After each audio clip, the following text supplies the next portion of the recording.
as we celebrate this groundbreaking event, which is actually a celebration of a milestone in transforming energy in the area. Nabanggit ni Ma'am Ria kanina, this used to be an oil facility, neighboring a coal facility, and transformation starts now. The 60 megawatt Naga battery energy storage system is a powerful symbol of that transformation. And yung significance niyan is not readily felt by our consumers. But for us in the energy sectors, having an alternative technology to support the system is far more than enough to really contribute to the reliability of the system here in Visayas. We may have ample policies, rules, regulation, and even laws that we have implemented, but the actual innovation starts with our proponents. That is the reason why we fully acknowledge the activities and accomplishment of AboitizPower, and it signifies as well a partnership between the government and the private sector. So the Department of Energy commends the AboitizPower for their continued confidence in the Philippine energy future. Your investment demonstrates the innovation and sustainability that can go beyond what we have been dreaming of.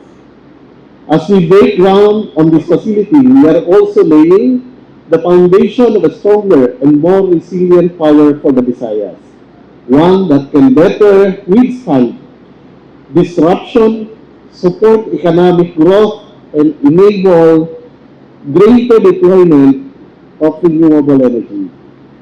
This is because very few among us fully understand the role of battery energy storage system or energy system as a whole.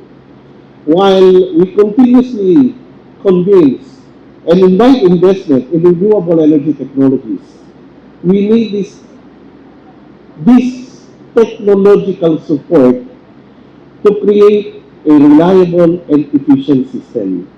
An energy storage system, particularly that of the battery, is one among those technologies that we can readily adapt. Although, challenge is always there. And one among the challenges that we always pose, nakatingin sa akin si Boss Albert, that we always pose is, dapat kahapon pa yan. So our challenge is, can we make it faster? Baka lang masita ako ni Boss Aldo, but I've been telling him, come on, we had 6 months. So, carry ko yun dahil yun din yung binigay sa aking task. You have to do it in 6 months.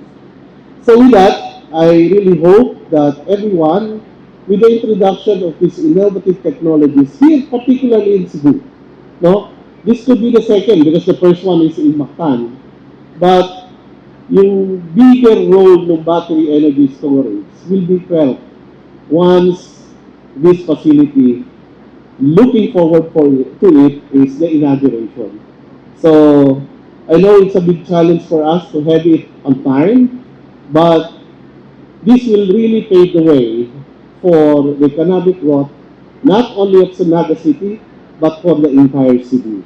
As mentioned by Ms. Ria kanina nga, Naga used to be the seat of energy source for the entire city. And hopefully, Aboitiz will lead that significance through their projects. Another challenge is, Boselso, let's have more. So maraming salamat po at isang makakalikasang araw sa ating lahat.